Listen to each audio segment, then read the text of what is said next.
A high-profile interview on international television is now stirring intense debate across Nigeria's political landscape. During a tense exchange on Al Jazeera, Nigerian presidential spokesperson Daniel Bwala faced sharp questions from renowned journalist Mehdi Hasan.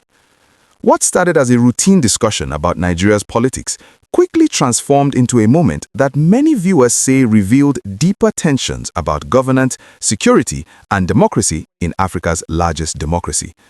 And now, the interview is spreading rapidly online. For those watching around the world, the moment was striking. Mehdi Hasan, known globally for his hard-hitting interview style, pressed Bwala on several critical issues surrounding Nigeria's government and its policies. Questions touched on governance, political accountability, and the challenges facing the administration of Bola Ahmed Tinubu. The conversation quickly became intense. Viewers watched as both men defended their positions, one representing the Nigerian presidency, the other pushing for direct answers on behalf of an international audience. Find me a country in the world where the sitting president, the US government seized $500,000 from one of their Chicago bank accounts after investigators found probable cause that the funds were proceeds of drug trafficking, specifically heroin. Tinubu gave up the money in a settlement. He was never indicted of a crime. But when a US judge last year ordered the release of all of the documents by the FBI, Tinubu went to court to prevent it.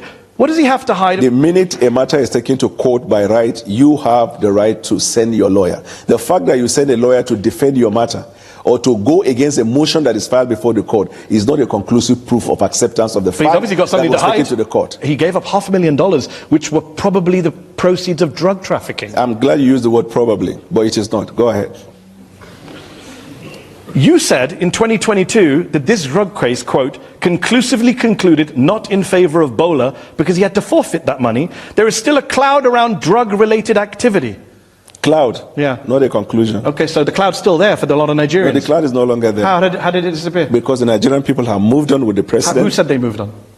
The facts are there. Less than 10% of Nigerian voters voted for him. So he doesn't have some big mandate from the people that means that I can't ask you, why did he give back $500,000 to the US government, which were believed to be the proceeds of drug trafficking, and you believed they were the proceeds of drug trafficking? Why do you conduct a polling with 500 people and give a representation of the population? You're now questioning all polls. Is that your defense? No, I just said the point. You heard me well. Well, you don't trust the Nigerian people. I trust the Nigerian people. This idea of drugs and narcotics is a terrible case all over the world. And if someone has that questionable character and is elected as president, what it means is that it will embolden people who are into those activities. That is why this person has to come out clean. You said those words. If somebody has that, thank God he doesn't have. How do we know he didn't come out clean? You said he has to come out clean in 2022. Okay, let me put it this way.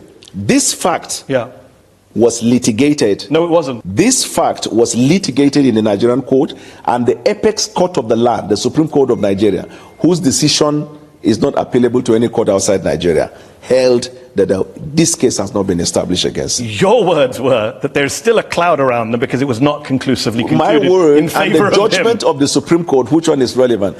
In the Constitution of Nigeria, all the decision of the Supreme Court bind all authorities and people throughout the Federation. That's what matters. The fact that he had laundered drug money, most likely in his US bank account, is not an issue for you now. It was an issue for you a few years ago. It's suddenly not an issue when you go to work for the man. How convenient. The court has held the allegation that was put up in the petition against him could not be substantiated. Well, the US hasn't held that, and in fact the US court tried to release all the files and the president rushed to stop them from doing that. Innocent people, is that what they do? What stopped them from releasing it? Is innocent what people? Stopped them from releasing it's it? ongoing in the courts. I'm glad you said ongoing. So let's wait until when it's... Do innocent people try and stop files from being released about themselves?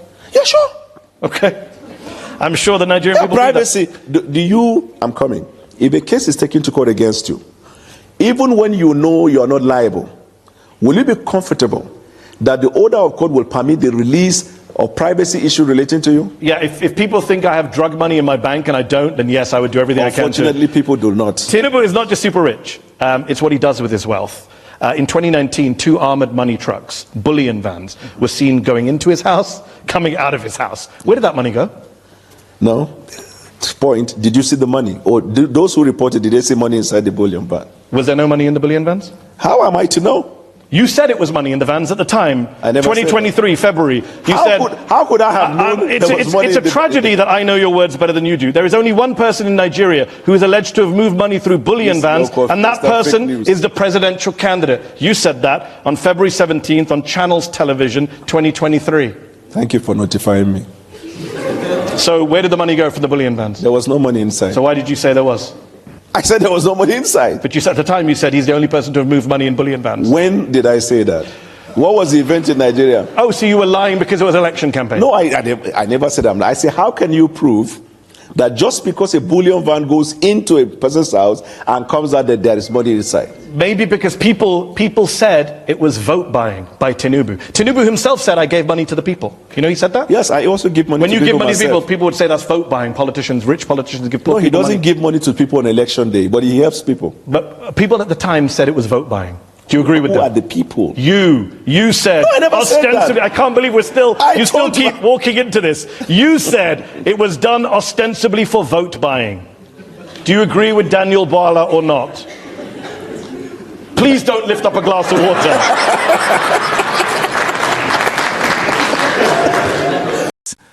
For many Nigerians watching at home and across the diaspora, the moment carried emotional weight. Nigeria has been navigating a complex period marked by economic pressures, political polarization, and security concerns. Every international interview involving government officials becomes more than just a conversation. It becomes a window into how the country is perceived globally. Supporters of the government argued that Bwala defended the administration's record and clarified its policies.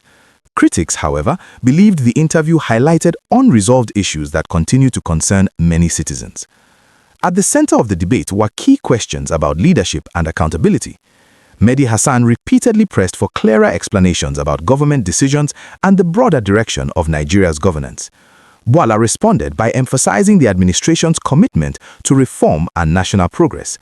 But the back and forth left viewers wondering, did the interview strengthen Nigeria's image on the global stage or expose deeper divisions within the country's political narrative? As clips of the interview circulated across social media, the debate only intensified. Yet, beyond the heated exchange, some observers saw something positive. In a democracy, tough questions and public responses are part of accountability. The fact that Nigerian officials are engaging with international journalists on major platforms reflects a willingness to defend policies and participate in global conversations. For many Nigerians watching at home and across the diaspora, transparency and open dialogue remain essential ingredients for progress.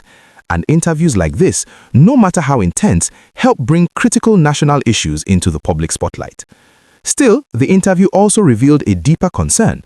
Nigeria's political discourse is increasingly being scrutinized not only at home but across the world. Every statement made by government officials on global platforms carries weight.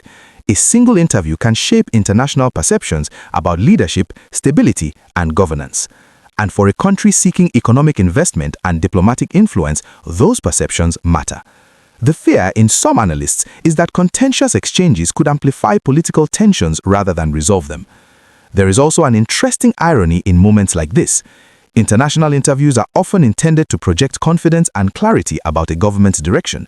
Yet, sometimes, the very process of answering difficult questions can open new debates instead. A platform designed to explain policies can unintentionally spark even more scrutiny. And in today's digital age where every clip travels instantly across social media, a few minutes of conversation can echo far beyond the studio. Tonight, the interview between Daniel Bwala and Mehdi Hasan continues to generate reactions across Nigeria and beyond. Supporters say it demonstrated the government's readiness to defend its record. Critics say it raised new questions about leadership and accountability. What is certain is that the conversation has not ended. In fact, it may only be beginning. Because in a nation as politically dynamic as Nigeria, every public exchange, especially on a global stage, becomes part of a larger narrative about the country's future. And as Nigerians continue to debate what was said and what it means, one thing remains clear. In today's world, the battle over ideas, perception, and accountability is not fought only in parliament or on the streets. Sometimes it happens live on television, one question at a time.